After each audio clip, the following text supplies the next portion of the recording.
Hello. Welcome to the show. It is the road trip. It is, I want to say the postseason, I guess, recap or just the last show of the season. We didn't really have one last week when we probably should have, but as I say, family comes first. Had some stuff to do.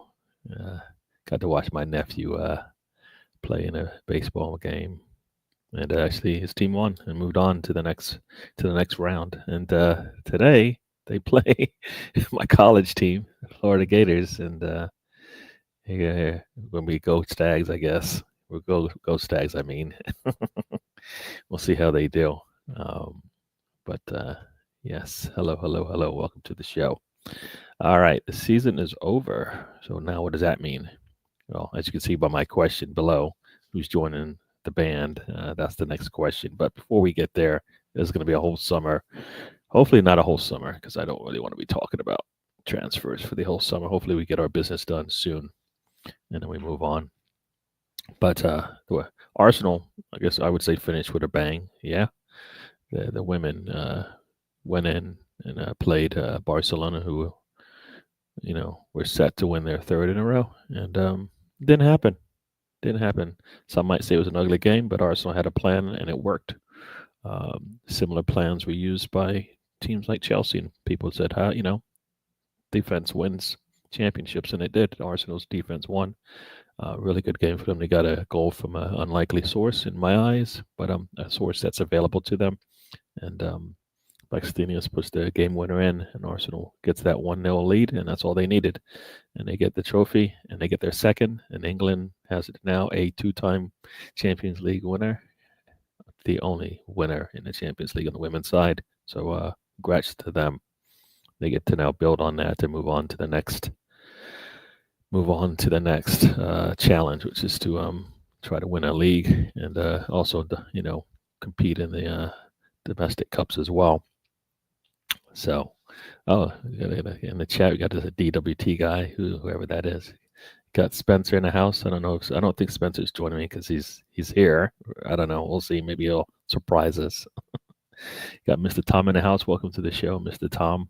And hoping for a speedy recovery, for Mr. Tom. For those who know, he's on the road to recovery. So, good luck with that. And yeah. Oh, I never sent the link. Are you kidding me? I sent the link. Or did I send it to the wrong group? I've never known to do that. Well, I sent the link. I sent the link, road trip. I sent the link. Maybe I didn't. Oh, that's great. That's great. I'm sitting here going, why is nobody here? And you know what?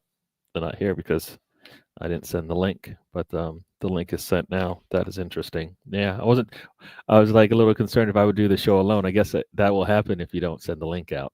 Huh? Well, Spencer, you got the link now, so hopefully you join. Got a message from Mr. Sam Greenwood. He will be out. He's actually preparing, as they say, for the Champions League games. Going to go hang out and enjoy that, as he should. Yeah. So got Biggest Gunner in the house. Welcome to the show, Biggest Gunner. Yep. Oh, Mr. Tom said I didn't send the link either. Yeah, I don't think it's that. I'm not even putting it up. I'm not even putting your quote up, but everybody can see what Mr. Tom says there. He likes that word, and I'm gonna say he's on his meds, off his meds, whichever one you want to say. But yeah. I forgot to send the link. I do that sometimes. Usually I get a message saying you didn't send the link, but I didn't get that either. I just got I won't be on the show, which I thought meant I had sent the link, but I hadn't. But anyways, this link has been sent, so we shall see when people join up. So yeah, like I was saying, see, he's on his meds, so there you go. So I'm on meds too, but not the same kind, I think. So, you know what? I'll wait for Spencer to come and we'll get into that because there's lots of talk about lots of transfer talk that we can talk about. I was just going to try to get through the end of the season and everything else that's going on. As I said, my I went to University of Florida. Florida Gators are playing in the postseason in softball and baseball. Well, the softball season is over now. 2 bad games in a row. The men played, I think it was yesterday or the day before. Not good. Now they get to play my nephew's team, and you know, it's an iffy one. Both teams will want to win and move on to play to see who makes it to the World Series. Yeah, the World Series of baseball in college. So we shall see. It's going to be that's happening later today, around the same time I think as the Champions League. So, oh, you want thoughts on Rosie? Rosie's a nice lady when she uses my right name. No, she's still a nice lady, but I would like her to use my name. I don't know why I have to be called somebody else. Well, call me DWTT. You got 2 names. I don't need a third. Yeah, yeah. So, yeah, what else is going on? That's it. That's it. All my other teams, it's the off season. I guess the Red Sox are playing, but they're struggling as well. See what you did there. Now I have to deal with this. I have to deal with this. I don't understand why. Well, I guess being compared to Denzel Washington isn't a bad thing, is it? Probably not. So there you go. Hopefully it's Denzel Washington and not just the character. I think I've seen that movie, but I don't remember. I don't even know remember what the name of that movie is. So we'll see if Spencer joins. I did send the link. I see. Did he say he got it? I don't know. He might have to go set up the floor, clear it. Oh, here we go. Here's a good question. I might just get into your question there, Anthony, because but who's going to make the NBA Finals, Pacers or the Knicks? Well, you know what? Since my team isn't in there, I'm a Miami Heat fan. I'm looking for a really entertaining game. So hoping they go to Game 7. I think it goes back to the Pacers. The Knicks at home will be really, really. They're going to play really, they're going to play like they have nothing else to lose because they don't. So I'm expecting to see another big game. Pacers are going to want to not have to go back home, so they're going to be playing good. So it should be a really good game. I mean, the Pacers came out and I think surprised the Knicks with some of the first 2 wins. The Knicks have actually fought back, as they should. Defensively, they've been solid the last couple of games. So, yeah, the finals I think would be really good. The teams that have gotten battle tested to some degree. Thunder had it earlier and seemed to steamroll in the last one. So maybe they'll be idle and sitting around waiting, and that might hurt them. That's one thing about you want to be playing every day when you're in the postseason. So I like to see it go 7. The team that comes in will be hot, will be a little tired, but yeah, I guess I want the Knicks to go. I'm not really like to see the local teams do well. The Knicks have been struggling for a long time, as many knows. The Pacers as well. I mean, both teams have not won in a long time. So, seeing the Knicks go in there and they're able to beat the Thunder, which I don't know who's going to be able to beat them. They seem to be pretty stacked. So, they might just beat each other up and then get to the finals, and then you know how the finals go. Thunder could go in there and just run things. So yeah, I'm gonna go. I think the Knicks, but I think it's gonna be tough. They got to win this first home game, and we'll see how that goes. Yeah, yeah, yeah. You got a feeling. You got the feeling the Pacers, and then, yeah, I think the Thunder basically have the league on lock, as they say. So I think that might be how that thing plays out. Yeah. I'm caught up now, and I have no one to discuss it with, really. Yeah. Oh, what is this? Yeah, yeah, yeah. You can talk. Yeah. I don't know what's going on in the wrestling world. Isn't it? I always think it's the off season, but it seems like there's always a season. Yeah, yeah. There you go. We've got. You can talk to Tony about wrestling. You're a funny man, BX Gunner. A funny man. All right, let's get into it then, since you asked, right? You asked. Yeah. So, Sesko. So let's go with it. That's you know what? Just before we talk about that, let me introduce. And I told you he's probably had to set up the floor and get his computer right and the cushions right for the left cheek and the right cheek and all that kind of stuff. And I caught him, I think, in the middle of breakfast. So here we go. But welcome to the stage. We've got Spencer in the house. To the show, Spencer. Good morning. Morning. How's everybody doing? I'm doing good. Good. Doing good. Good. How are you doing? Well, doing all right today. Took the missus away Thursday, came back Friday, and now we're here. Pretty good though. I mean, need a break from work, but I need more than one day off. Yeah. But Yeah. One day it's just like that's just like a regular. That's not no. You can't. All it does is it just no. it's too busy for me to take legit time off. Honestly, at this point, like we're very undermanned and very overworked, and expected to do 15 things at one time. It is what it is. I'm employed, so that's always a good thing, right? There you So we're go. just going to find the caveat. Some cat is screaming in the background like, "Dude, Hear let her? me out!" Oh my god, I'm sorry. I didn't know you No, no, could hear. no. She's That's not going to fine. stop. She's not. She's one of the ones. She's going to get seen today. So, like, what I mean by seen is to find a home. Uh huh. So, Okay. give me one Cool. second. Oh no, you don't have to. Those you have to shut it. It just brings to the whole road trip. So you never know what you're gonna get. You got like commentary from the cat, right? She's not going to stop. I didn't know she could hear it. I thought it was quiet. Thanks. Yeah. No, we'll make do. We're not gonna. Yeah. We'll make do. So I went through kind of a postseason chat. Arsenal, not getting where we want, but the women actually make, at least finishing off the season right for Arsenal as a whole. Champions League win is a Champions League win, right? The second with a team that like struggled at the beginning shows that it can't happen, right? With a couple of moves here and there, maybe a bigger move than many thought.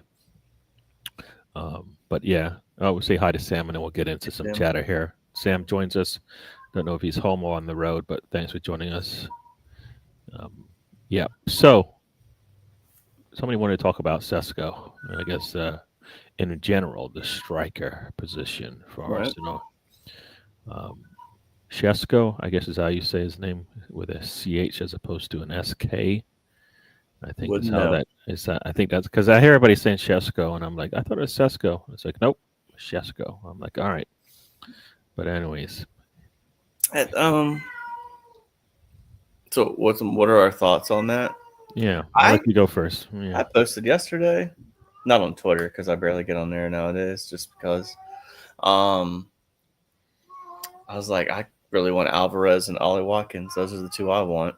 Sesko and Gorkas aren't even really on my radar for once. Wait, so you wanted who? Julian Alvarez and Ollie Watkins. Okay. The two I want. Mm-hmm. And my reason specifically is been in the league. I've done it before. We don't have to worry about them figuring out the league anymore. Whereas Sesko's 21. You're buying another, in my opinion, I don't want to say project because I think that's a corny word, a potential player, if that makes sense. Because we don't really know if he's going to work out in the league. I mean, the team over that's called a project. I know you don't want to say it, but I mean it's an easy word to say and everybody says it, but is it a lottery ticket? Feels like it. I mean, I look at Darwin Nunez, right? Good in the Portuguese league and comes here and he's just like, I don't know, man. I just there's too much risk in it. Yeah. I want, like, if you want to get Shesko, that's fine, but get me something that's worked in this league before too. If that makes sense, it's like a fallback. Yeah.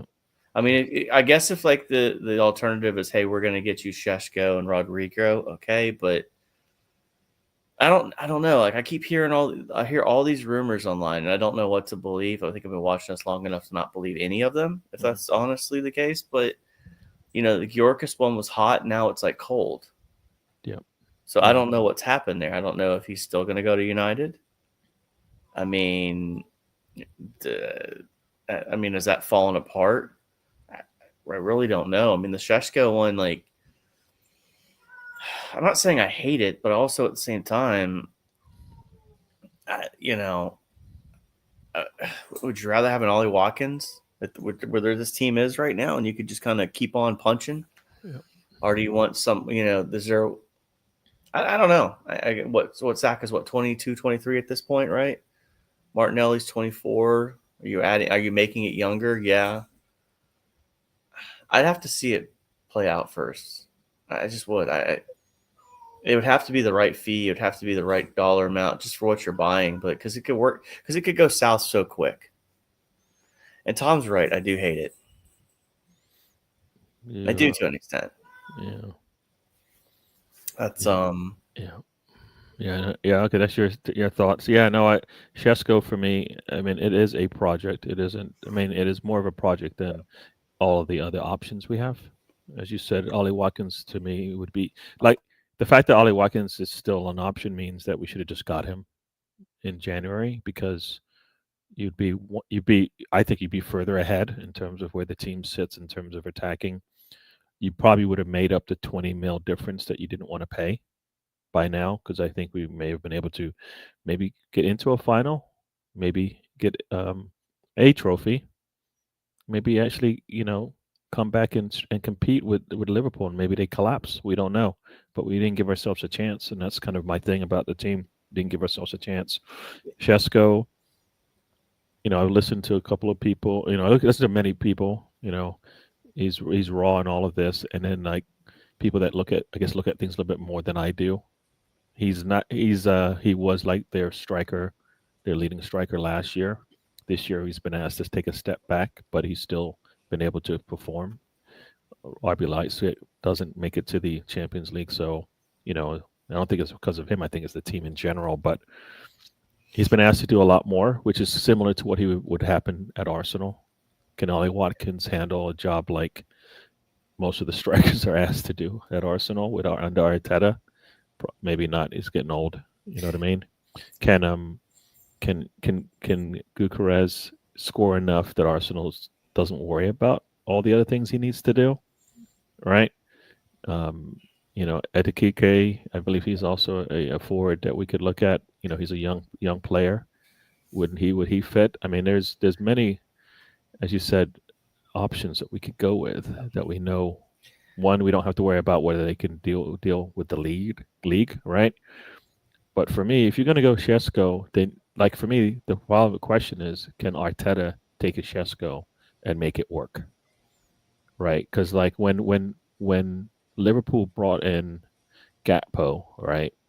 I don't think he was looked at as maybe he's going to have one of the better seasons in the league, right? He turned their season around the way he was being used, I believe. Gravenberch came in with some names. I don't think he delivered as much as Gakpo last season, but Gakpo, I think, was, that's what we need. We need a player that comes in, a lot of question marks about how it's going to be played out. Next thing you know, you're looking at him going, without him, the season doesn't go as good as it could have. And I think that's what we would need from him. And the only way that's going to happen if Saka has a partner on the other side of the the pitch that's close to him. You know what I mean? Like Rodrigo definitely answers that, right? But that I don't think that's going to happen anymore based on the news today that supposedly he's going to stay, which I'm not surprised by. Xabi Alonso comes in there, and I think it's easier to stay than to go to an Arsenal unknown. And I don't think the Rodrigo is ever going to happen. If I'm honest, I said it was fiction, but it was there's so many names going out there, right? Don't know what to believe. Yeah. If you're biased to buy Shesko and you still get an Ollie Watkins for right now, I'm okay with that. I'm okay, but I'm disappointed in that. Because it wasn't as if we didn't have the monies to get him. I believe we had the. Oh, I see what you're saying. No, yeah, because it's opportunity lost right now, right? In the current, what we're talking about previous season, there's opportunity lost there. Yeah, I mean that's. Again, this is all like I also sat here and had these thoughts. Is like cool. So you want Shesko, but what if the possibility is now that we start thinking about, well, hey.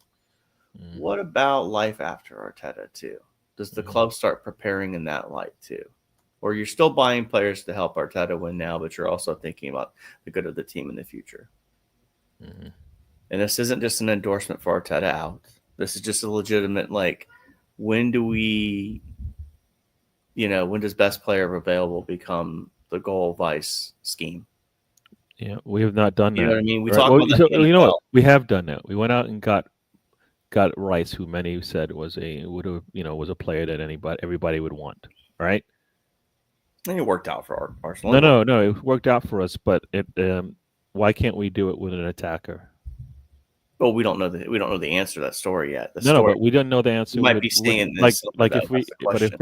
but think about it. If we had to use Rice as a 6, it probably would have been looked at a little bit negatively than where he's been used right now. Because I still think he's got a little time. He still has time to figure out how to play that 6 the way Arteta wants. Is he near Partey in terms of what he can deliver as a 6? I don't think he's forgotten how to play a 6. I think he's been asked to play an 8. No. I know, but when he came in, like that was like, all right, well, Partey, we don't know if the availability of Partey, but we know Rice will be there, all right? And we know from what we've seen that he's not there, and that's why Zubimendi's coming in now, all right? So yeah, was he meant to be the 8 that he is? That's almost like saying was Kai Havertz the striker that we expected him to be when he came in, because he was supposed to come in as an 8, all right? I think what you know, I guess the reality is what you know in the beginning isn't what you're going to know 2 years from now. Yeah, right. But you got to get it right the first time, because a player like Timber, we knew could play left or right. You can play left or right, center back or full back, right? And we knew that coming in, and he hasn't. He's shown he can, right? And I need more hits like that.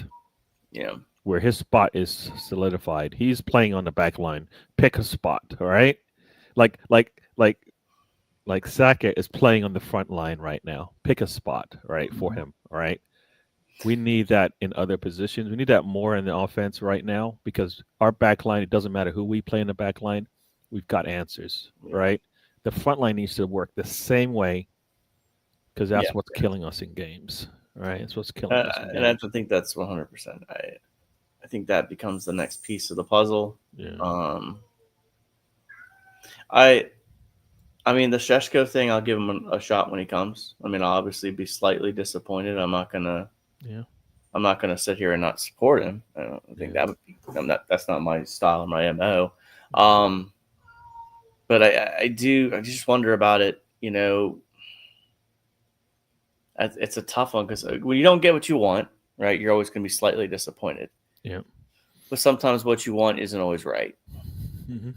And this is one of those ones where the Zubimendi deal I thought was done, because everyone's like, oh, he's having a medical. And then it's like, it's not done. So is Zubimendi and Sheshko are the two big pieces this summer, and they get the stuff done before July. I know for you, because you're big in wanting it done early to get them in here. That would be kind of something brand new for this club to get stuff done early. But those are, for me, those aren't as, like, Zubimendi to me isn't really something I'm like, yay, we need that. I am, because I'm wondering about what life after Partey's like. That's for me. Yeah, but we're always fixing the problems we already fixed. We're never fixing the problems that have been there since day one. We're never fixing the front line.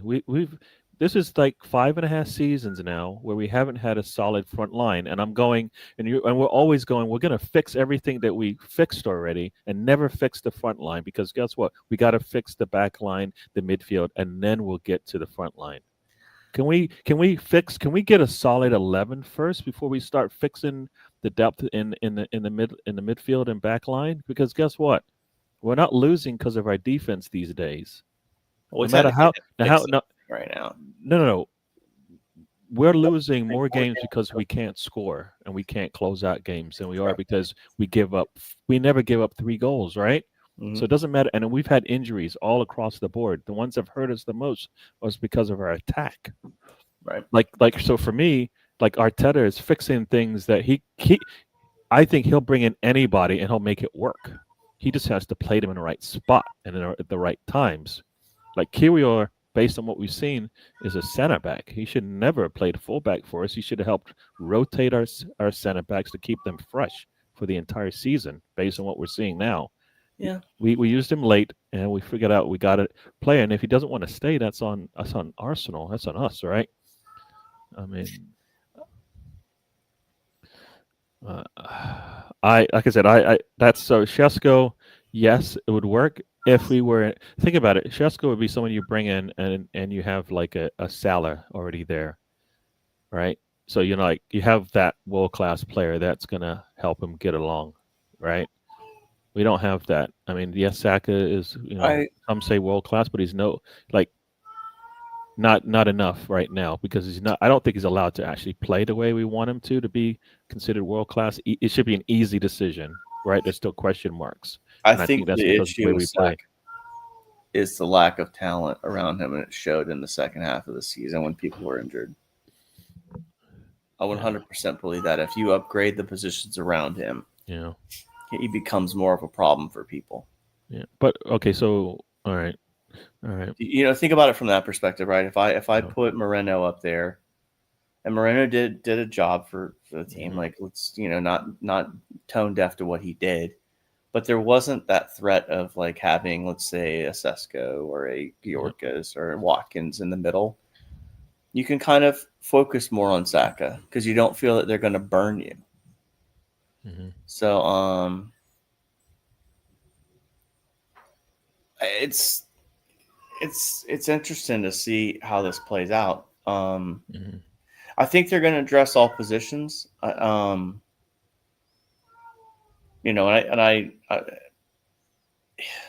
what do I really know about what I want, Vice? What's best for our side? Like Ollie Watkins is a player that I want just because I know he can play immediately. Julian Alvarez, you can get him on the City didn't want you anymore, sent you off. Here you're back, showing them you can do this. I like Sesko, I do, but I just it's the age and it's the unknown. And I've just seen Yeah. guys from other leagues come in here and just not perform. And then we're in October again, Gary. 6-7 games in. Yep. It's not good enough. Buy another $80 million striker. That's why I mean that's why for me the answer is Like yeah. But I mean I heard somebody say I don't want to have to squint to see if we got what we wanted. It should be clear as day. Shesko mm, is like you're still like is that going to be the one for us, right? I mean I know like could Sam be though. says he Here's the Sam thing. like Sam says here he fits what Arteta wants. For me, the question also is he what Arsenal needs? Like he fits what Arteta wants, but is he what Arsenal needs? You know, is Arteta just fixing a hole that is a lot bigger, and then we still have gaps, right? Mm. Because that's kind of like my thing. Like he fixed the model that Arteta wants, but is that model actually the right one? Is that the one that's going to get us across the line, or are we still waiting until until it plays out? Guess what? If it doesn't play out like immediately, we're like back going, you know what? Our players going to be looking, are they going to get their heads turned again? Because that's what's going to happen if we go down this road and it doesn't play out. Let me say hi to a couple people in the chat. I think I said hi to everybody as they joined. Anthony has joined us. We've got Stephen in the house has joined us. Stephen, thanks for joining us. From Australia, Sesko on his own is it's not that he is not he is a complement we need to what we need to do. So definitely that is true. Uh, what is this? I don't know what he means. Do you know what this means? It's so you can see the chat somehow on the thing. Yeah, yeah. No, you know what? Yeah, Mr. Tom. When I came in, they had this. This is a beta, so I don't know if they're going to keep it, but this allows us to see, and it doesn't cover anybody's face and stuff like that. So yeah, so you can see the chat. You can put a whole screen up, see the chat as it goes along, and so that's kind of cool. I don't know. Does it bother you having it on your Yeah, shoulder? I don't care.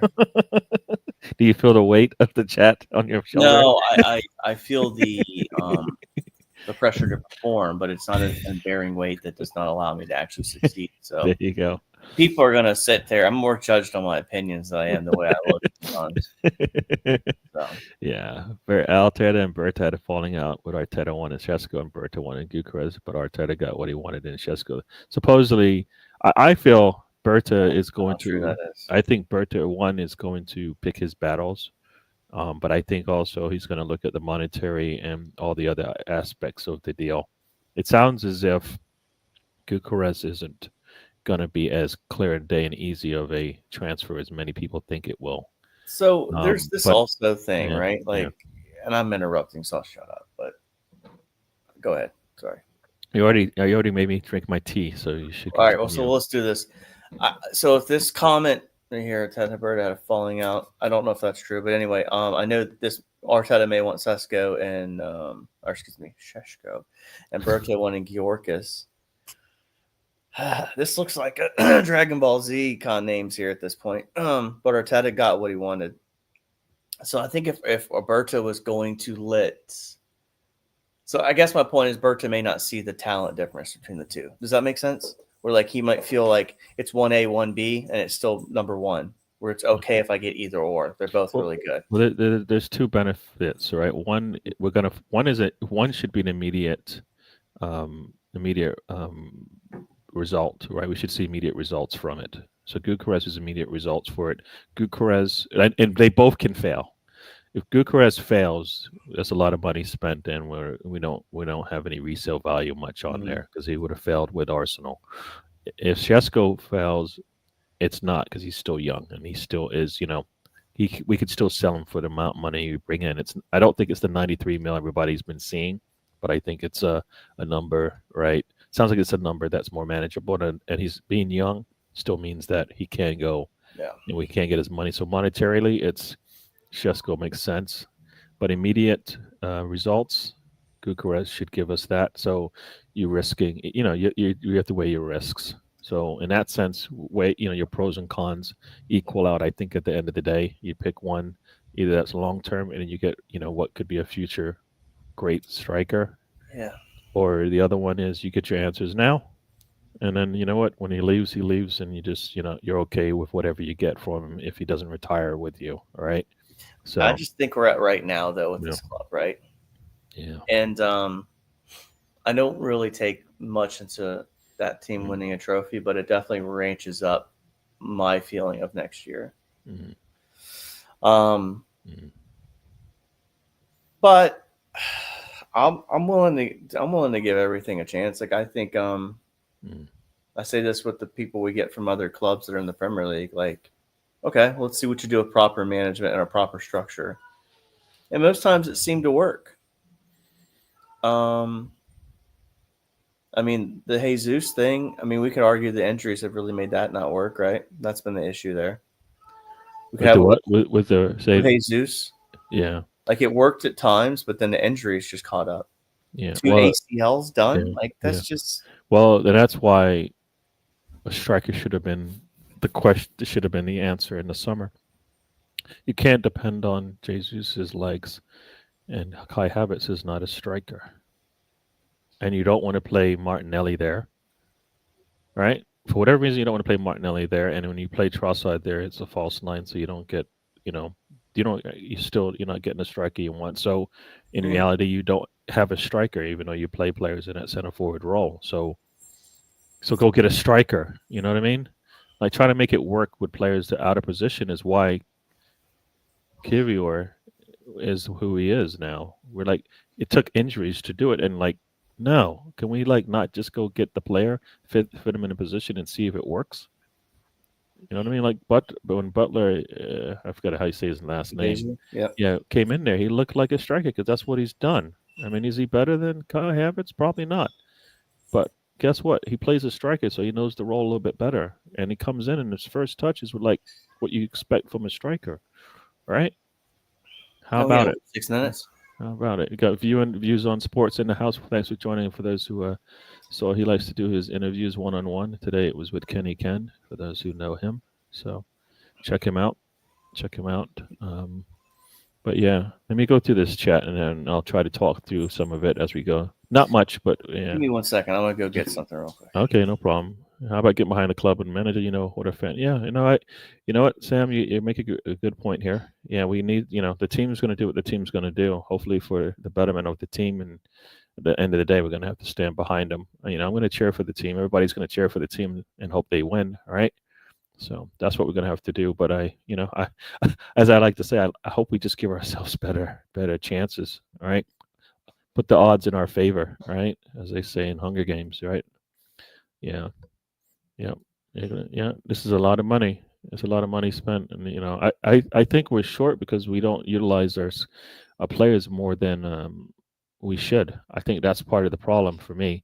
We spend a lot of money on players, but then we figure out that it's not going to work in this situation, so we'll never use them again, and then we've wasted a pick of a player, right? So I think that's part of my problem. Is like you got to utilize all your skill sets that you have, and we don't do that. We don't do that. We should. We should. That's kind of my problem with the way Arteta manages the squad. Sesko's stats is like Havertz's stats, not good. Yeah, but I mean, for me, if my striker is doing that, I know, and he's 21, I feel like he's going to catch up to Havertz and pass him if he can make a player better, right? That's the other thing people said. Can Arteta get player in and build on him? Sesko is that mold of clay, right? And can he make him better? That's going to be the objective if we bring him in. You know, he's going to be playing next to Saka. That can only be a good thing. So, yeah. Ozzy and everybody saying hello to everybody. Thanks for joining. Got Nick Fadley in the house. Haven't spent $850 yet, but it will be by the end of this summer. I believe that's what we're saying. And then that $850, I think aren't we? Is it? I don't know if it's between $690 and $750 we've spent already. So depending on who you talk to, so I think. Yeah, a lot of money spent, but for me, it's more of please don't waste. You bring a player in, there's a reason why you should use them, and I don't think we have. Yeah, and this might be euros, right? Depending on what you say, it could be euros, and that's kind of for me. It's like, which one is it? Is it euros or is it pounds? Which one are we going with? So, everybody's saying hello. Where are my manners? Welcome everyone to DWT, the road trip, your emporium of sports nonsense and floor. Yeah, today we're talking a lot more sports. We got not as much nonsense because the kings of nonsense aren't here. So but we'll be back with the kings, with the nonsense talk as we go through this. Yeah, keeper after keeper and left back. Yeah, no, we definitely are. We need another keeper.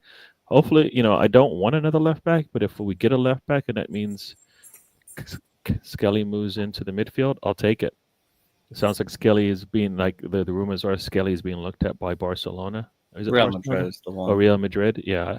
I don't know. Is that how true is that? It was from the Guardian, and the comment said the talks for his extension are not going well, as if the Guardian's invited to the talks for the extension. Yeah. My inside guy says all of the extensions that we need to make are pretty much near done.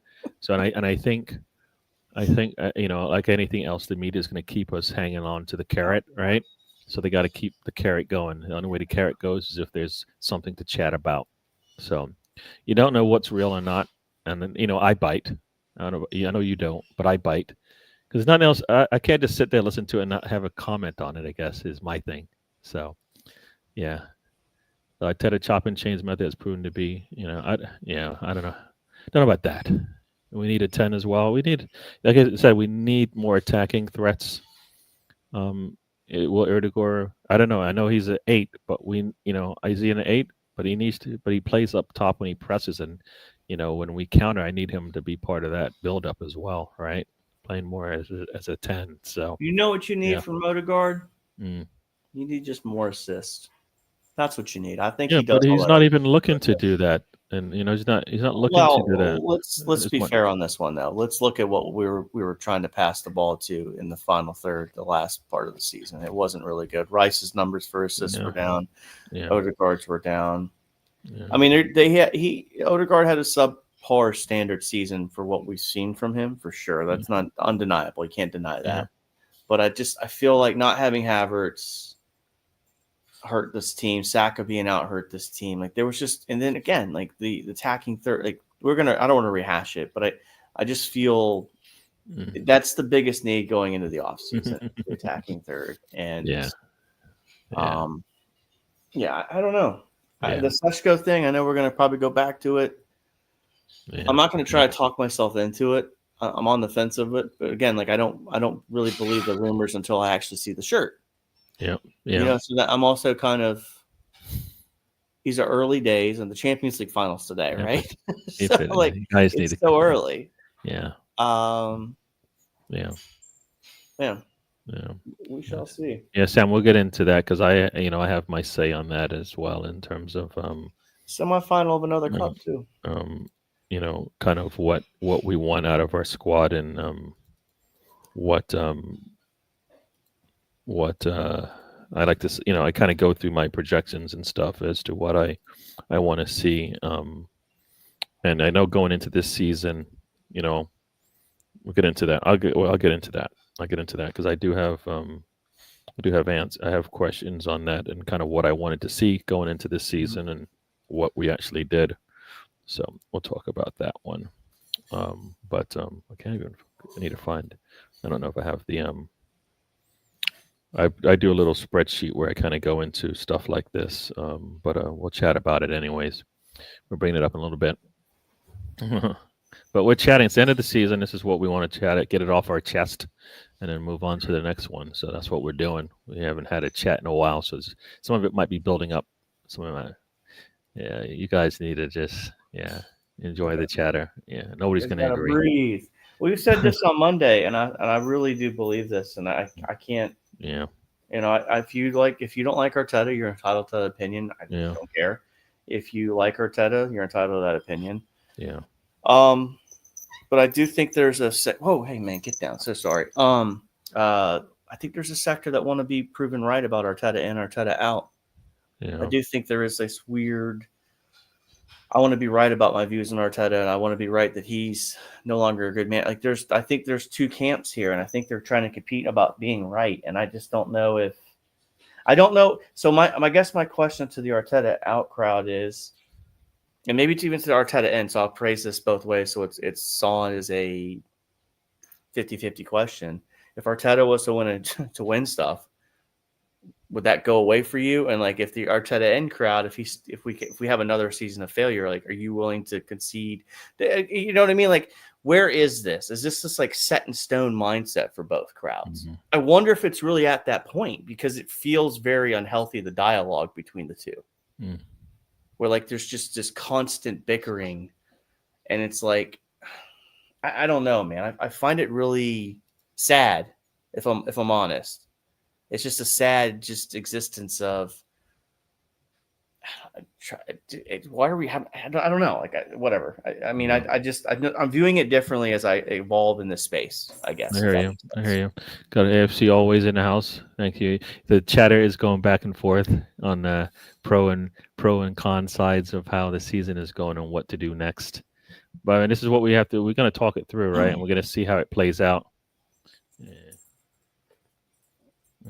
Yeah, it's No, we shouldn't block people. As Ozzy Steve is just because they don't the words aren't. Yeah. All right, we'll fix that. But yeah, there was a lot of chatter going back and forth there. I saw so, but I'll fix that later. Yeah. No, I hear you. No, I think tempers are hot, right? So tempers are hot on what to do, how to do it, and stuff like that. So tempers are very hot right now. I think with Spurs winning that trophy, no matter how you feel about that trophy, it still ratchets up the disappointment. Because I know for me, I'm really ticked off about the fact that they won that trophy. I'm gonna see a couple of United buddies today at PetSmart, and they're gonna, come on, man, you let me down, So, yeah, but I'm also not nose blind to the issues of the season and the fact that, did you get to watch the overlap? So I know some people don't watch it because they don't like Gary. I just watched the one. I didn't watch the entire thing. I just watched the Henry chat about the season, and for me, all he said was basically what happened. He didn't say he wasn't one way or the other in terms of wanting Arteta out or not. But I think Arsenal in. This isn't what Arsenal wants, right? These results that we're seeing aren't what Arsenal wants. So, so for me, I think that's what he was saying, and people don't like that. Because it sounds negative, but it is negative. We didn't win a trophy. We've been third 3 times in a row. We haven't figured out the right answers. We're finding different ways to lose each year. And we're not fixing the problems that have been there from the first time we tried to challenge for a spot in the Champions League and a spot in, at the top of the table.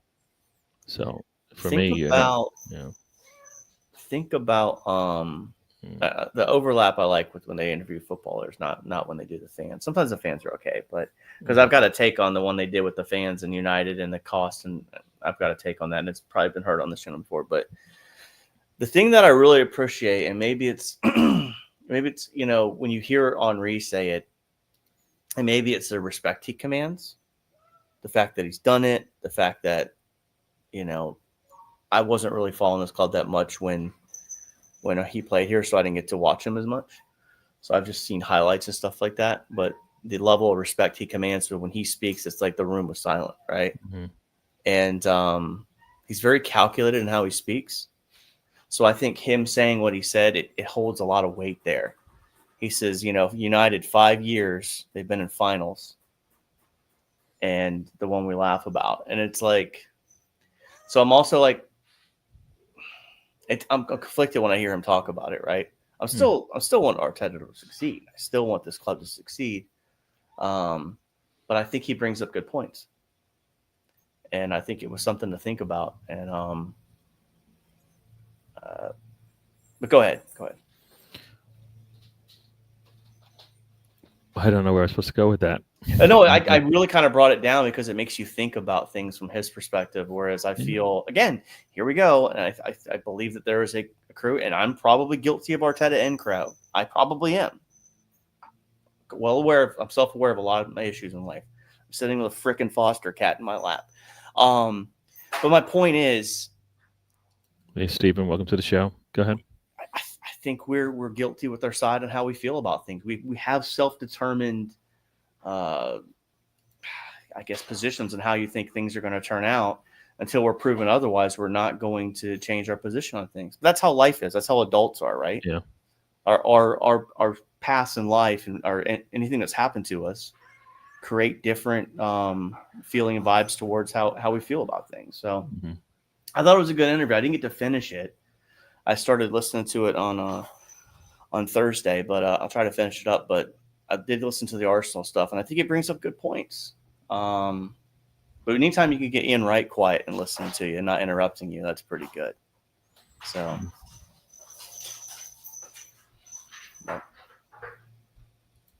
but anyway, no, I was going to say all he said was basically what is happening, and that should, for me, this reminds me of, for me, I always go back to like when there's a Tiger Woods in the Phil Mickelson kind of, debate, and when Phil Mickelson actually went out and won a major, and I was like, will Tiger respond? And he never did, and then he got injured, and I was like there's that's kind of what I was hoping for with Arsenal, like watching all these other teams do things that they want to do and responding in kind. We haven't done that enough. Like I said, and it's more because we haven't put ourselves in a position to take that risk, right? We don't. This is the way we're, to me, sometimes playing out this transfer business is we don't want to take a risk because we might miss, as opposed, and the same in the way we play. We're up 1. We don't want to take the risk to go up 2 because we might draw. And guess what we do anyways? We draw anyways, right? We don't want to. We want to win these games to see out the season to keep people fresh, and we lose anyways, right? That's what we did this season, right? That PSG. That once again, another 3-game season late in 3-game stretch late in the season, Champions League. We don't win in any of them, right? We did it again now, right? We did it we did it with Bayern Munich, right? And then we kind of did it the season before, but it was no Champions League. So we've kind of we have these late stretches where there's a pivotal time where a win here and we get to move on, and we don't. Once again, we've done it, and a lot of times it's because of the same things. We don't score. We don't have an answer for the scoring part, and yes, injuries play into it, but that's where the depth comes in, and that's where maybe leaning on the resources that you do have and see if you get the best out of them. Right? We don't do that either, so we don't give ourselves a chance either way. Yeah. About the 1-1 games where you don't take a chance to go up 2-1 too. That's another aspect of this. No, that's what I said. Well, you said not going and getting that second goal to go up 2-0. To go up 2 goals.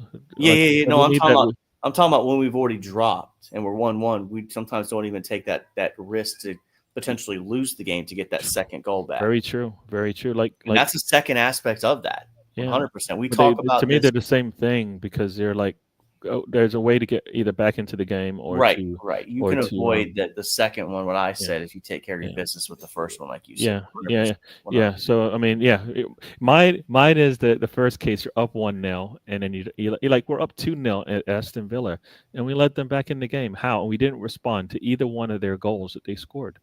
We did look promising, but we didn't answer. Right. So I mean, and that's for me partly because we don't have the answers on the bench, or we don't use them.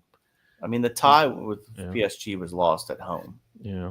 And then we lost the tie with Newcastle at home as well. Give me 1 second.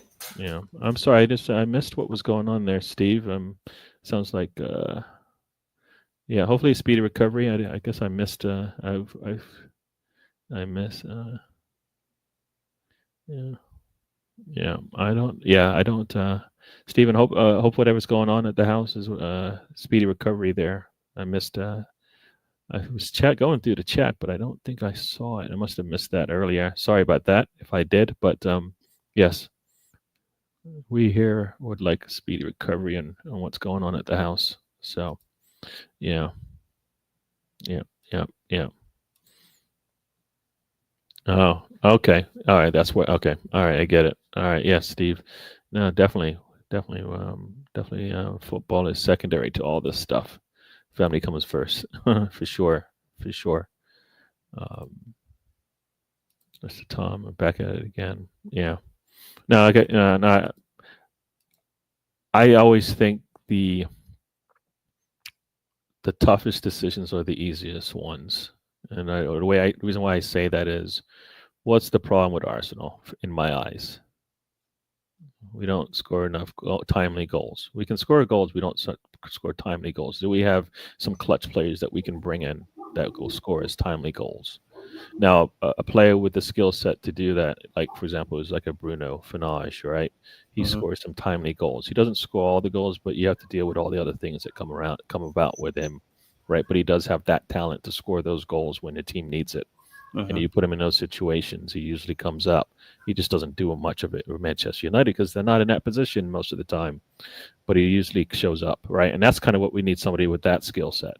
We don't need in reality, we don't need a Gukras who scores 40 goals, 50 goals in a season, because we spread it around anyways, but we need some timely players. So if you're not going to go, if you're not going to go get the player that gives you the timely goals, then go get the player that if you put him in positions, he might do score that 40 goals in a season kind of thing. So it's you got to weigh your choices there, but we're not doing either in some cases. We're like waiting for them to pan out. I don't need that's a project kind of situation, right? Shesko might work, but we won't know it yet. Well, we don't more want like what we do know, right?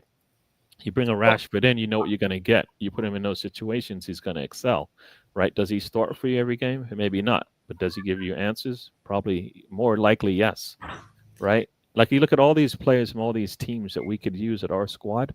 A Bowman would work at our squad, I believe, right? Just happens to play the same position as Saka, so it's not going to play out, I believe, right? So we're always, but there's got to be another player, and yes, Premier League player would work easily, but I think just a player that fits the holes that we need is more important. We're not doing that, but if we're going to go get somebody, why not go get the best? Yeah. Again, I think for me, when I started this off, I was thinking about Shesko this morning before we even started talking, and because sometimes I try to think about what we're going to talk about today without even texting you. I just know it's going to happen. Just like. Okay, I want a certain player, but, like, again, my biggest fear is October rolls around and he's missed a couple setters, but he's made a couple goals and the fans are saying he's not good enough. And then the whole just vibe. I think we need a 20-goal scorer. I think that's what we need. Because you're looking at least 15 from Saka. Yeah. Havertz is still going to be your backup, so he's going to get you 10 to 15. Yeah. And then you got to figure out that left wing position. I wonder also, is the left wing position just as important as the 9 position here? If we don't fix one, we have to fix the other. You got to fix both of them. But like if Shesko isn't the answer today, but maybe tomorrow, then fix the left wing today. Yes. Is what I'm saying. So you got to fix one of them. I'd rather they fix both. But Correct. Rosie's in the house. Thanks for joining us, Rosie. Greenwood is So not again, in a cage. He's in his cage. He's got the key. He can open it if he wants. So But who is the left wing player you would take right now? oh, I mean, there's easy, right? Rodrigo, right? Mhm. There is I can't remember if okay, so there's answers to what do we do if Shesko is the player that we get. So is there like an Eze that you bring in that helps us, right? Um, I Yeah. definitely like the Rodrigo answer. Nico Williams is another player that we're gonna have to. Is he? He's not answering the questions the way he's playing right now. Will he get better? Maybe. Um, another right wing that we've been looking at. I don't remember names. I don't remember names, but Rodrigo would be at the top of the list for me, and that's why when you say Alvarez, I'm like, yeah, that answers the call right there.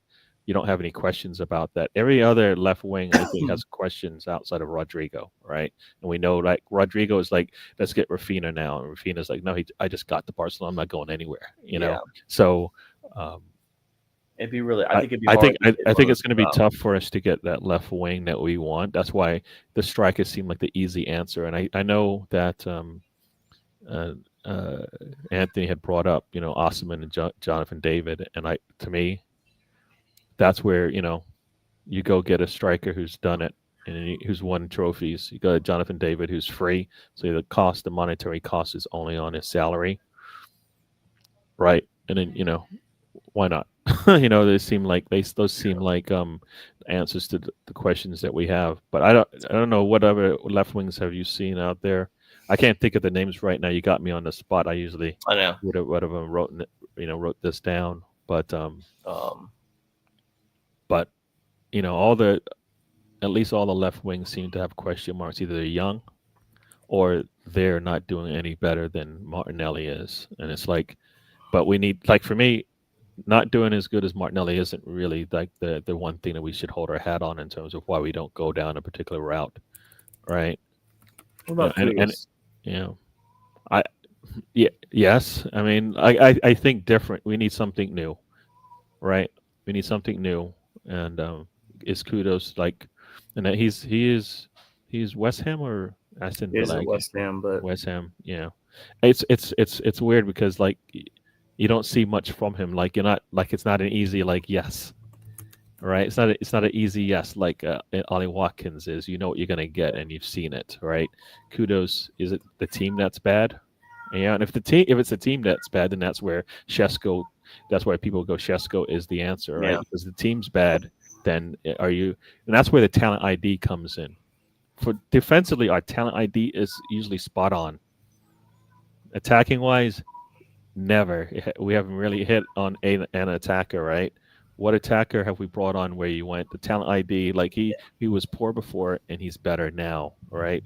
And we've not seen that, and that's kind of my question. Is that's why I'm like, you know, why not listen to Bert when it comes to maybe bringing in attackers? Because a lot of the things that he's brought to Real Atletico Madrid was to do with some of the attackers have been the big names that he's brought in, sold, and brought in again. You know, what if the play? And I'm doing a what if here. What if the play is to get Sesko and Georgis? yeah, but that's like a dream, right? That's a dream one, right? Dream big, baby. Dream big. That's a dream one, and like, will they But do what I that? don't want to do. Like, it sounds good and all, Yeah, but would they do that? That's like a Berter move, I maybe. know it's not. But is Gonna happen. that an Bullshit you do Arteta in move? FIFA. Would Arteta be okay with that? And that's the thing. I don't think so. I don't I think. think it's perfect, and you think about it from who can play now, who can play in your future. Yeah. And here's the thing with that But also. I don't want to make a move like that. But the question go is, off the facility. why don't they play together? Because now you've got a senior player playing with an up and coming player who can support that can leave that. If you're playing with two, you can leave your Gukares up there.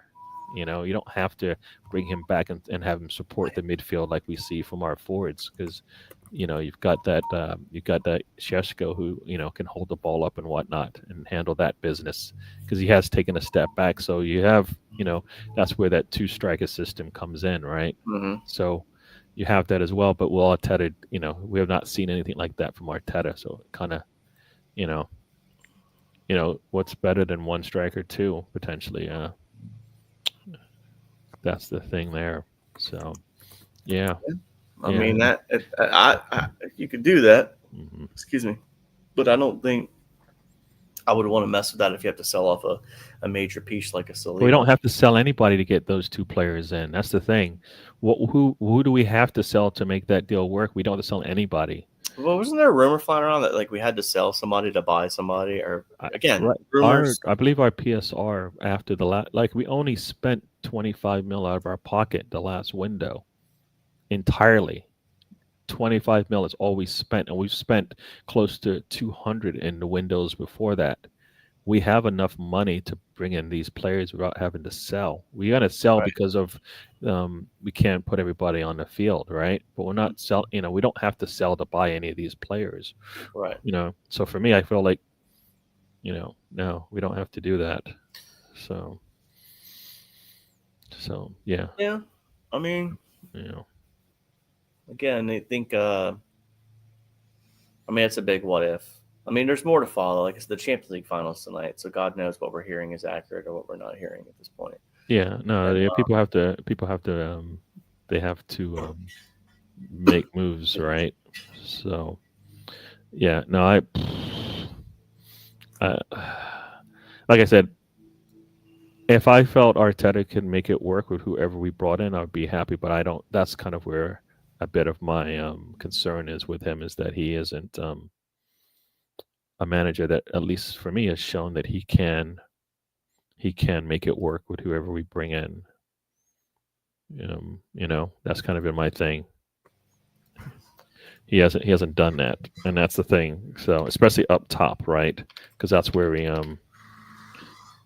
need it. We need to make it up top. Like back defensively, he's been sound for me, but up top, no, we still like question marks, right? especially when it comes to transfers. I mean, I think he's plug and played well. If we're honest, you got to give him credit for the Moreno thing. Like that was probably top 5 things he's done. Yeah, but he'll take a risk on a defensive player. He will not take a risk on an attacking player. You see it. You see it in the way that we play. well, All of our defensive players, when they get into the final third, you're like, that's what I need out of my attackers. Why is it so different? Why are my defensive players more free when they get into the attacking third than my damn attackers are? That makes no sense. They should be more free when they get an attacking third, because guess what? They know the defense behind them will back them up, right? Our defensive players are in there like, I got this, all right, and they do, and the mindset, that's the mentality, at least that I see. I don't know what it is, if that's just the way we play, but like Godfrey in the house. But I don't get that. Like, we've seen plays from our defense today. Like Calafiore twice has made plays. You're like, our attacker should be doing that.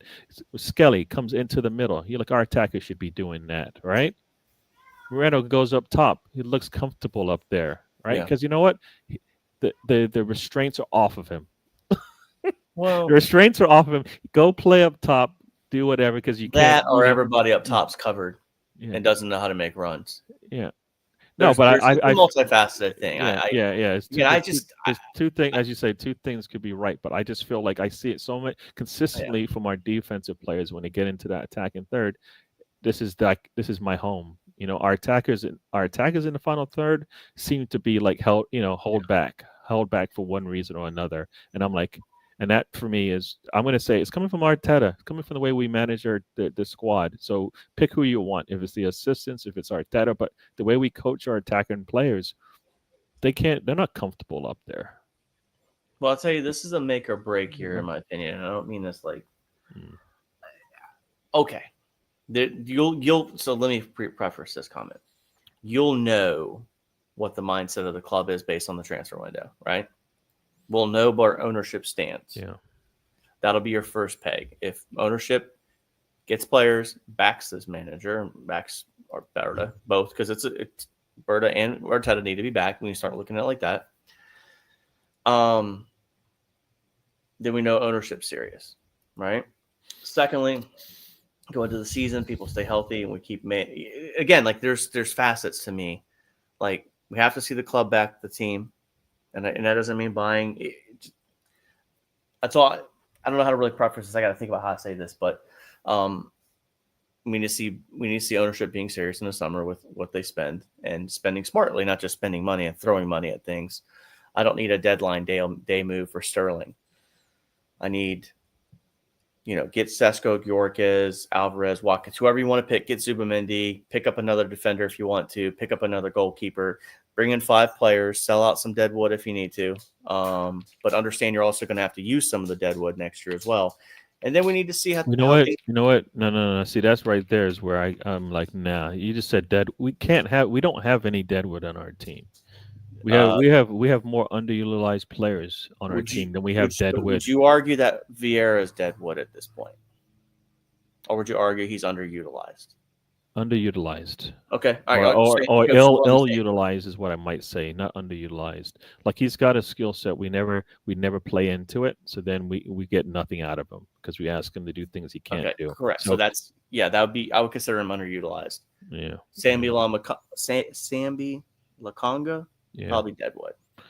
Yeah. And all of this is the talent ID. Like they bought him in for what? What do they bring him in for? Because he's not anything we've seen. He's not, some people say he's replacing Partey. Yeah, no. But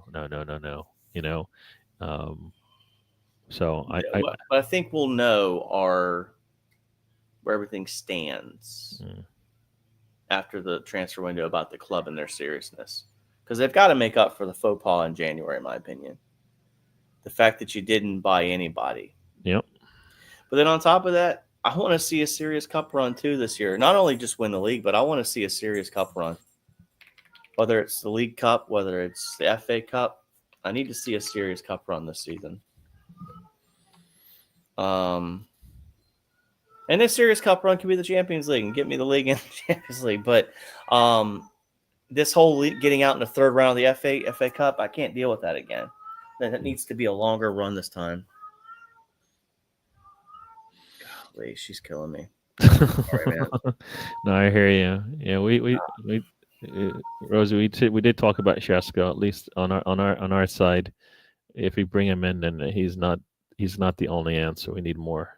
I think it's kind of at least the consensus between me and Spencer.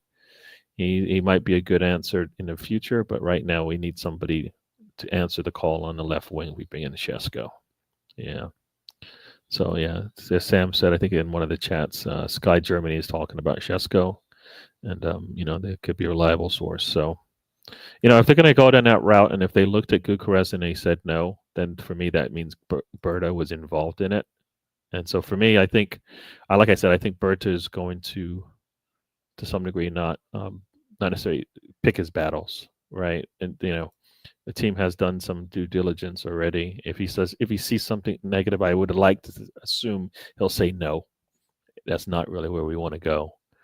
If they did look at Gyökeres and it's not going to work out for one reason or another. Got Ryan in the house. Thanks for joining us. If Gyökeres is not going to work out for whatever reason and Berta's on board with it, then I say yes. My thing is, I think some people think Berta has given Arteta the rope. Let him see what he does with it. All right. And in some respects, I think Arteta needs to be in that position where you're going to need to perform and get us across the line. Yes. Right. So we're going to have to feel like that's going to happen sooner than later, like yesterday kind of thing, than it is in the near future. All right.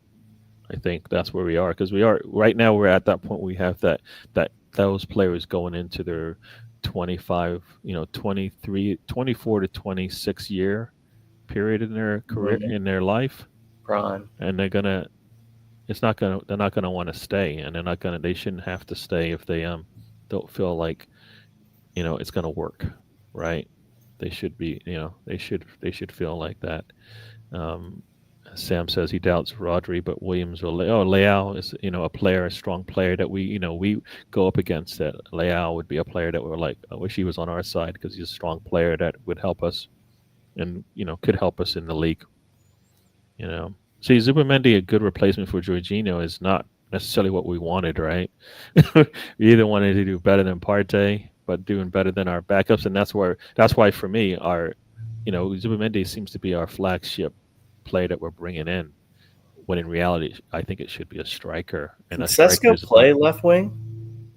I think Shesko, like I said, I think he played a little bit out wider than Openda. I think is the what I believe. So I think he can play on the wing. I think he can play on the wing. That's why the Gukares and Sesko thing would work, I believe.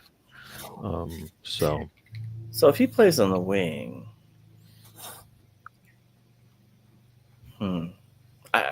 interesting.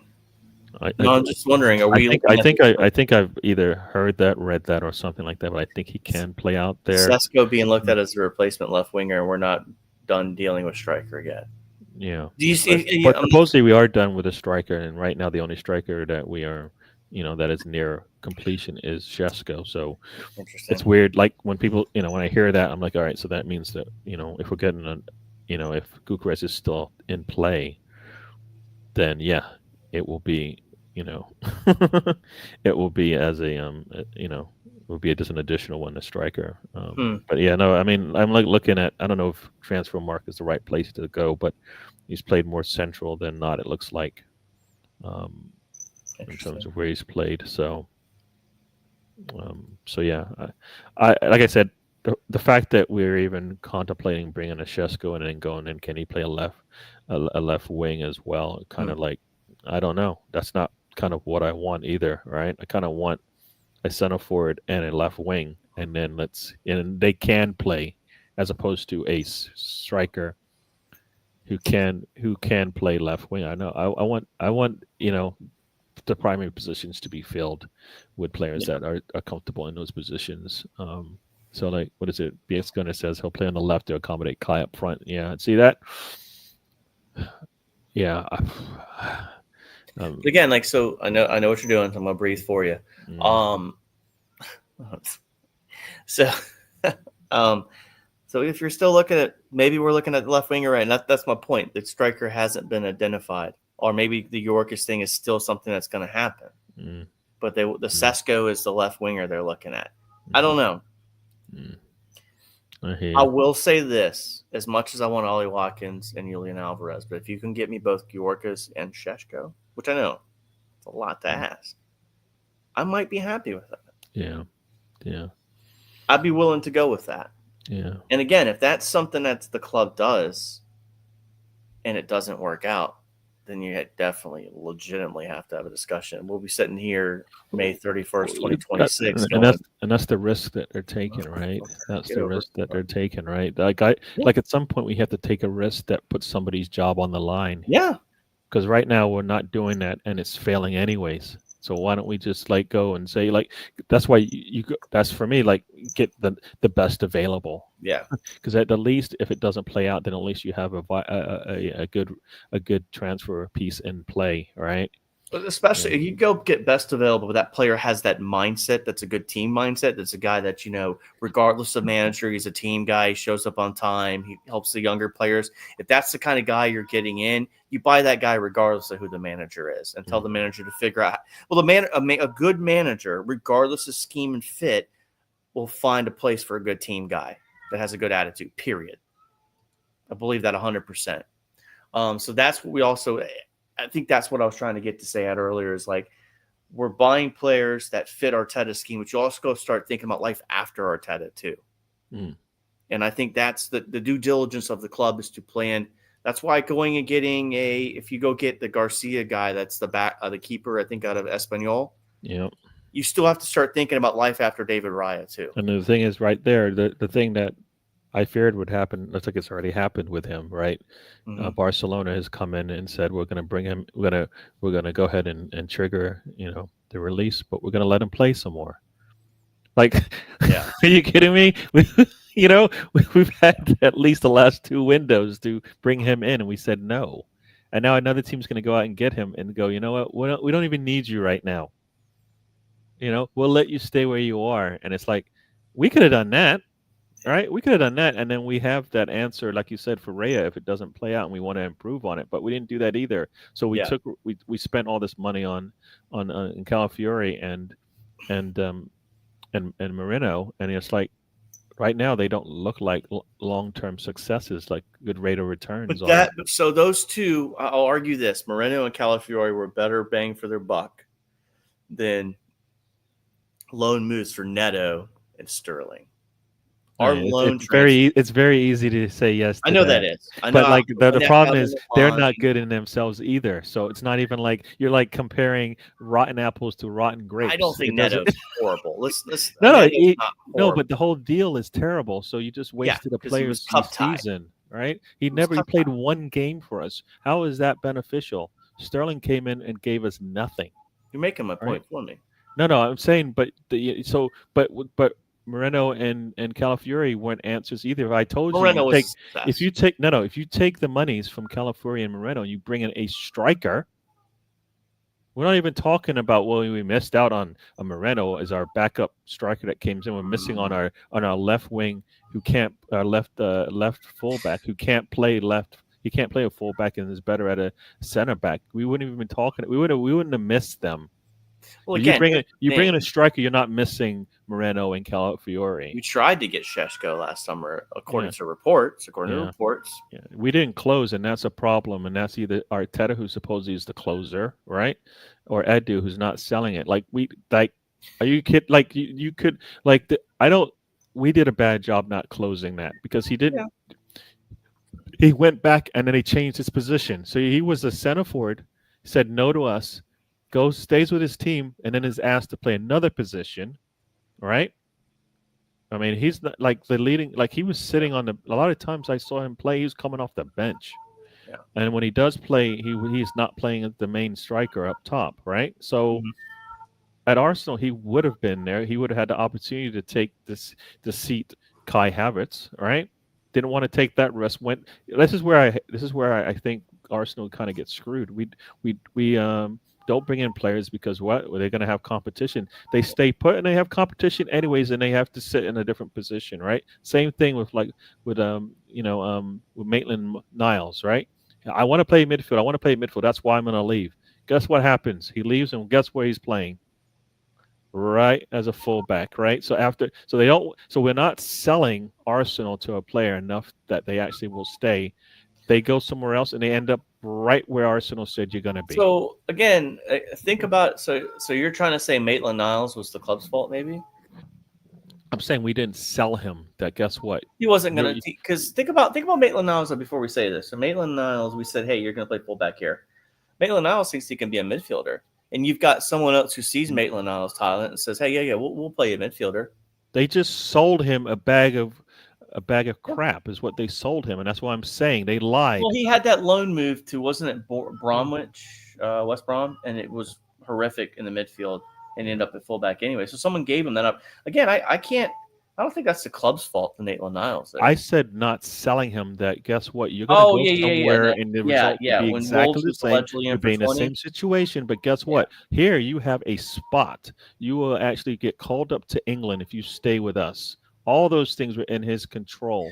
We should have walked him to Wolves for $20 million. Right. You and I could have gone there and walked. No. So for me, we didn't get the monies we needed for him because we kept him around, and we didn't give him an opportunity to better his career. Right, and that was Arsenal's doing in my eyes. They need to, and that's why I'm saying you need to sell the project to the players that you have. Right, that's like somebody coming to you and saying, "I know you hate your job, but I see something in you, and I know it. Like I know it. So listen to me. You're gonna go somewhere else. You might get paid a lot more money. You might get the position you want, but guess what? You're gonna say in a couple of years from now, I should have just stayed because I'm in the same spot." I'm telling you, you stay here, you're going to get improved. You're going to get what you want, which is to be a solid contributor to a team that could win trophies. All right, you got to be able to sell it. We're not selling those situations, and if it doesn't play out, and you realize it soon enough, you do walk them over to. Like how many players have we seen? We could have sold them at this point, and we didn't. We held on to them, and then we let them walk for free, or we got them sold later. You know. It happens to a lot of players that since that Iwobi deal, right? We've always been looking for another player to give us 20 plus mil, and it's been few and far between. And we have Because I players think that are worth I that. don't. I think people at that time wanted to keep Maitland Niles. Keep him and play him as a fullback. Yeah, that's why that's He didn't want to play fullback, so they had to move him on. he didn't get anything for him, if I recall. Yeah, So, and that's true. that's why you have to you got to make those decisions sooner than later, I think. No, I don't disagree with you on that. I just Yeah. think Yeah. that's the one's a little bit more complex question. But Yeah. closing the project, obviously Arteta has to do it, but Edu and Garlic have to, or Garlic at the time, now it's Berta, has to close the deal financially and figure out how to make it work. Yeah. And I think it's a I don't. multifaceted thing. Yeah, I That don't think financially we have too many issues outside of maybe some ridiculous salaries that nobody's going to pay.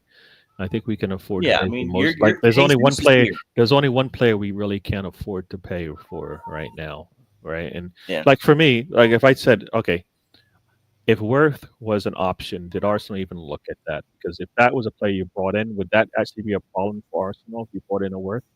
Because that's what we're missing as well. People say our creativity is poor. Mm. You bring in a Worth, you spend 100 mil on him. Is that bad for Arsenal? Oh no, it's bad for Erdegaard because maybe he would have to sit. Yes, but you bought in supposedly a better player, I'll make a right? prediction here. Right? There is a world where next season and where he's going to take some minutes from Odegaard on the regular. If Yeah, but Odegaard, see, that if world was Odegaard keeps with already that that was dip in, last year, and we didn't even okay, but I'm telling we you, didn't even. You know what? You know how you go. You he's know how you got go to for it. do You know how you go for a test, and sometimes you're like, you know what? I think I'm going to fail this test. I'm not even going to walk in the door.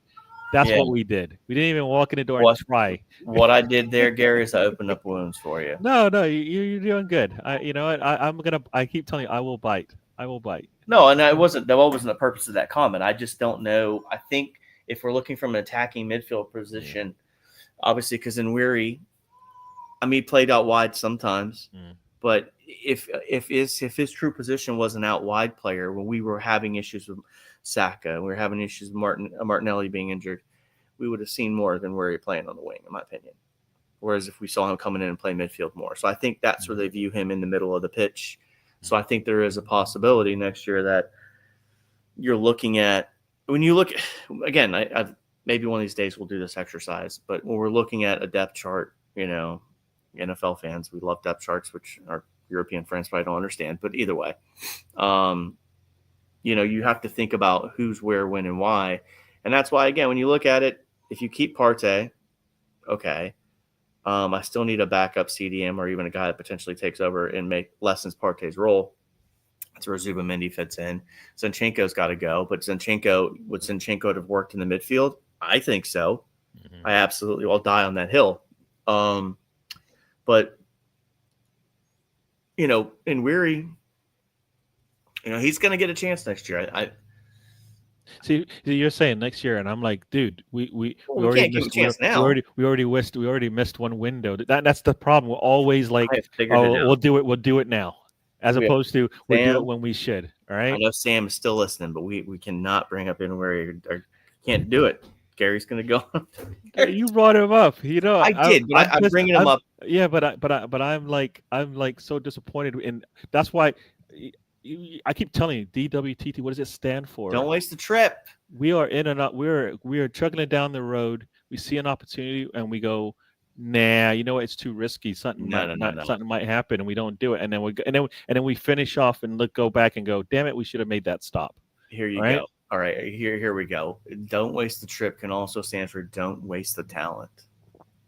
We did waste the talent. I know I'm bringing up another acronym. What are you doing? You're like, you know what? I'm gonna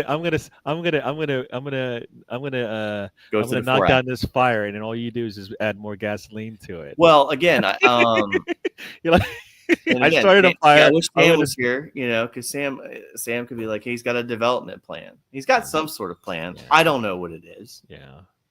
But I get that, but I'm just like, you know what? If the development plan is I'm gonna play out of position, then I don't. Yeah, I find that as it kind of doesn't help in the development plan if he's. I said don't waste the trip either. Yeah, that's her message to everybody. Yeah, don't waste the trip. Yeah, Mr. Tom, as I said, hopefully the recovery is going well for you. Yeah. I know hopefully you enjoy your Amazon gift that you got. But yeah. Sounds like as I always say, take it one day at a time. You get a little better at whatever. Yeah. It'll be you'll look back and you'll be far ahead than you think. So definitely, Yeah. take it easy now. You've been going strong for a while. Now it's time to take it easy and get yourself back when you're one day at a time, as they say. I know it's a cliche, but it is something to live by when you get the big I'm big sorry, Steven. statement. Yeah, yeah, So you read Steven's comment. yeah. Listen, I'm gonna be on. Her name is Brandywine. She's 10 months. Mm. Caught her about 3 weeks ago. Got her fixed. Mm. She's going to PetSmart today. Hopefully, someone Yeah. will adopt her. She's really sweet. Mm. I need someone to adopt these cats for me. Yeah. Don't ask how many I have. I will not Yeah. answer the question. Yeah. I have lost my mind. Again, some people think my opinions on Arsenal show. I lost it before I got cats, but I'm sorry, Stephen, that your cats are going crazy. My bad.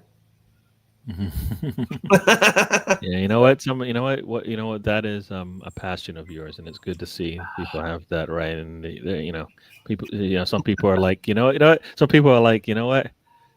I like the cat more than I like you.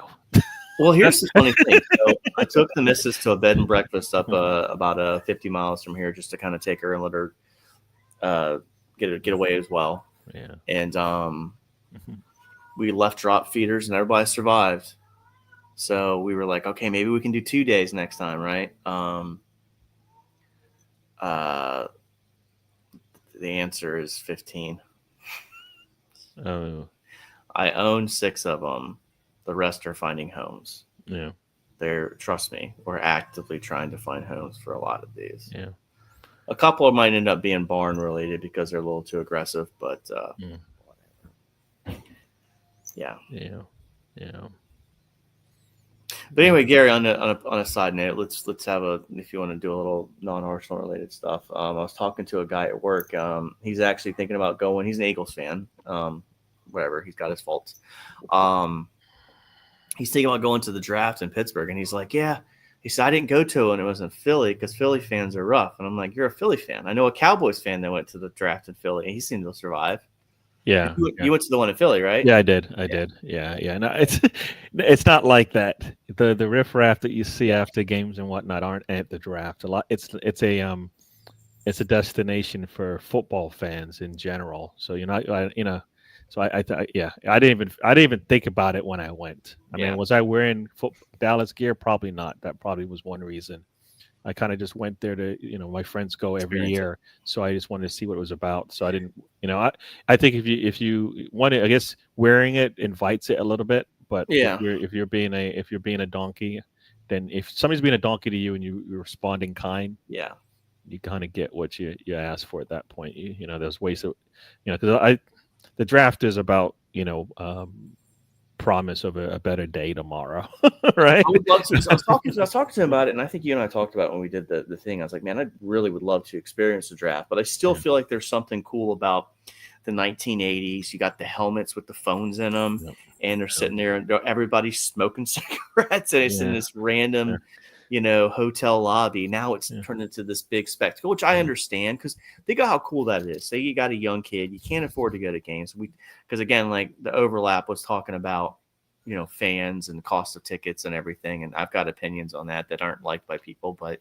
you want 100 million pound players, but you want $60 tickets. Okay, check. But secondly, you can't afford to go to NFL games. So you take them to the NFL draft and they get to experience it. So I like the fact that it's a little bit more, I don't know, more accessible compared to the way it used to be. But I'll probably try to go experience it one of these years, Gary. No, like I said, it was cool to be there. And, it was like I said, I was there. And it was just there was two of us that were Cowboy fans. There was Dolphins fans. There was Minnesota fans. All in a group, right? So, I guess going by yourself might be a problem, but if you go in with some friends into it, it's a good experience as well. Because everybody has some. It's like the one time you can go to an NFL thing where everybody has, everybody has a something to get out of it, right? As opposed to I want to see you cry, or I want to see you smile, or I want to see my team do better because of Unless you're a the Jets results. fan, they're always miserable. Yeah. No, I Um, hear you. I Yeah. will say this on a side note: the College Football 26 trailer dropped this week, and I'm pretty excited for that game to come out. But I saw Jose put a comment in here, and I know we've kind of I've drifted everything away from football for a minute, but you looking at what do you think of the kits this year that have been released so far? Any thoughts on those? You like the look? Even like the Arsenal kits, right? Yeah, the Arsenal kits. Yeah, I don't care because I don't. I'm not a. I don't. I have some kits and stuff like that, but I'm not a kit person, so I don't really like. I don't know a lot of people. They look forward to it and they could buy all three of them, and that's part of their wardrobe and stuff like that. I don't. Yeah. I guess I guess I waste my money in other areas. You know what I mean? Yeah. So I'll get all three again this year. I didn't get all three last year. I got the away and I got the home. I did not buy the third kit. And then, I just like what it is. I like to get my trophy signed by Arsenal players. I think I've got three tops that are signed by Arsenal players, and then I have probably 5 that are just regular tops and stuff like that. So I not that I'm going out there purchasing. I just lucky winning.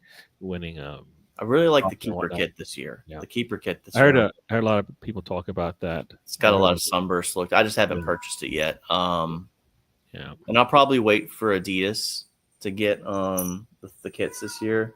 Yeah.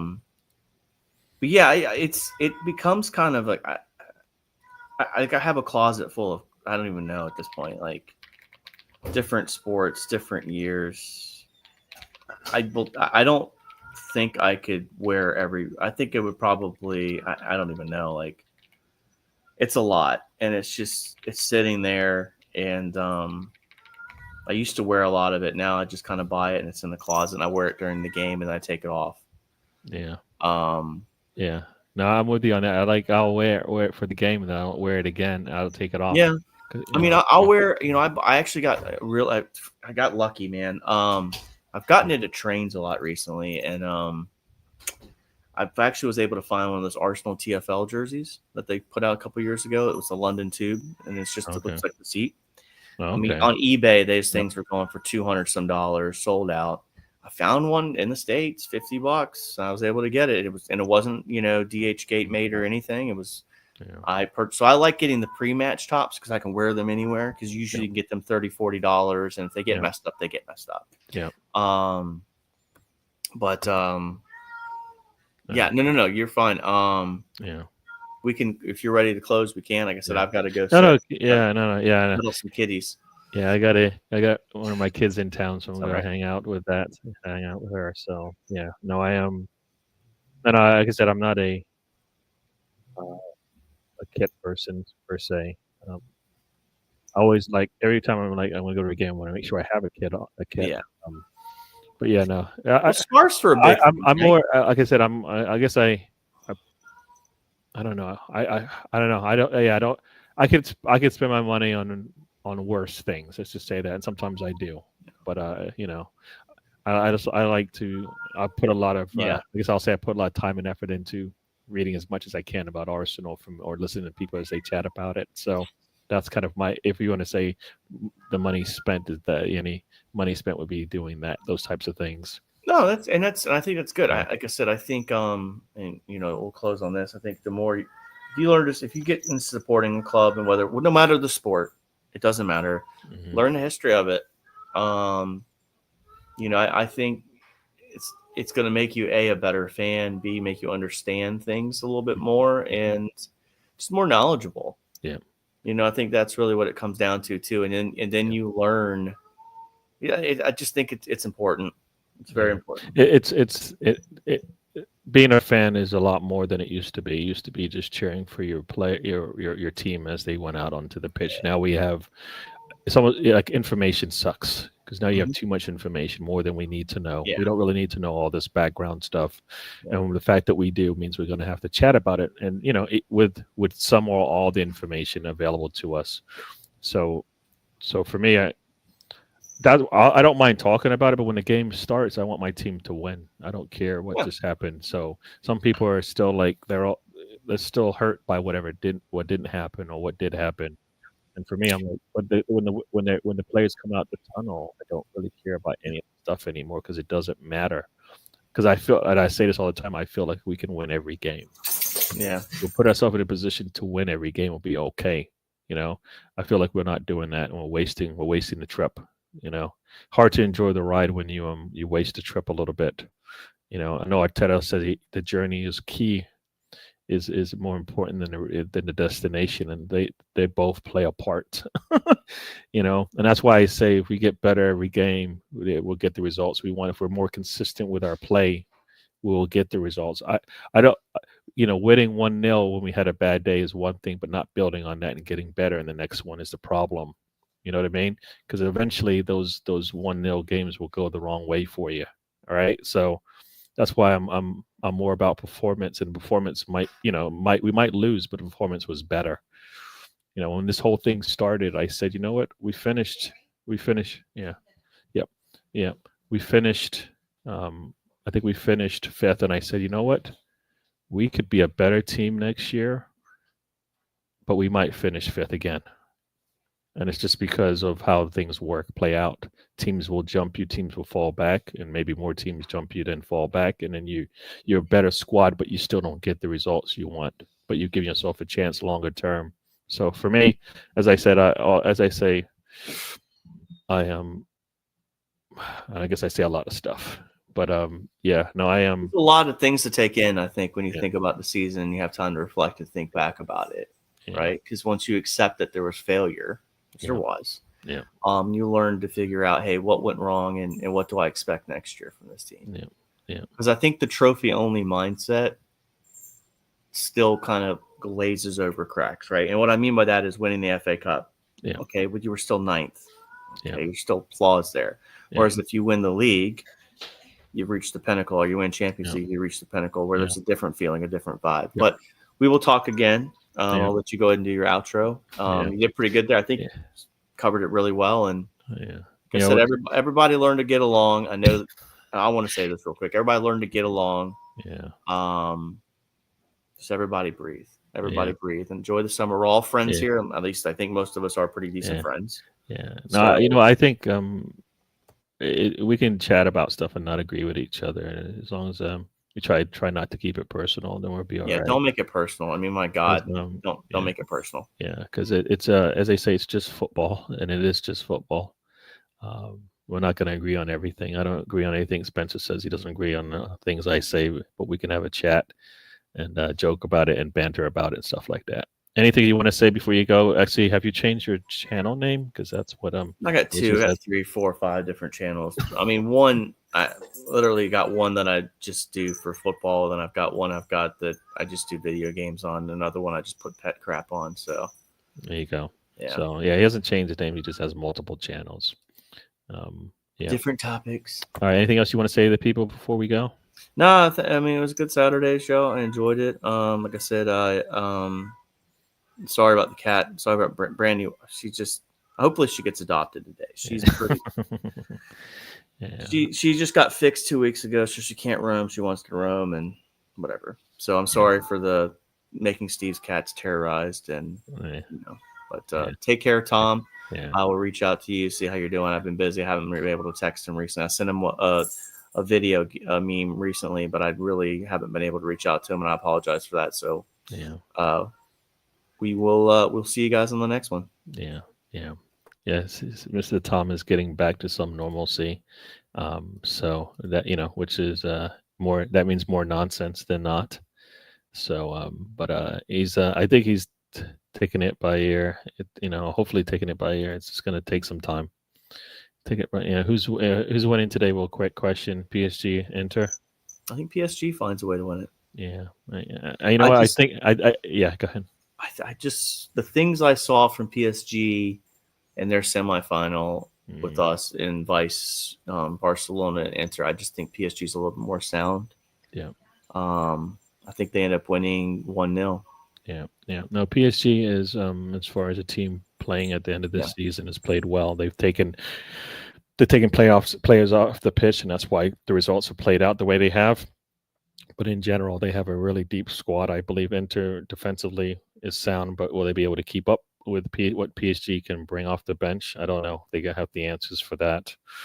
So it should be a good game, like you said, low scoring. But I think if it was a runaway, PSG is going to run away with it.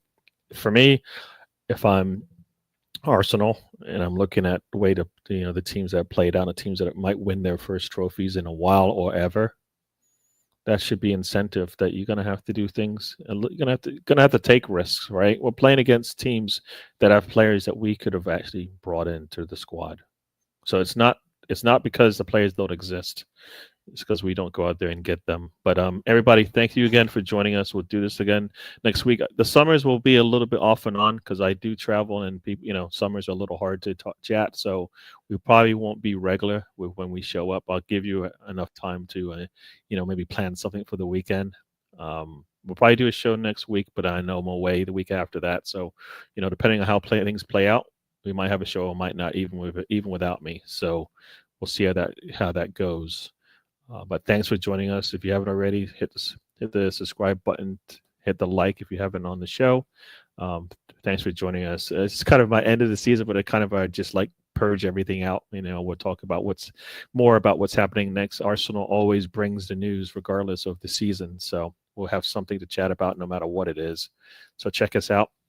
Everybody, thanks for joining, and we will see you guys on the next one. Thank you. Life is a journey. Don't waste the trip. Enjoy the ride.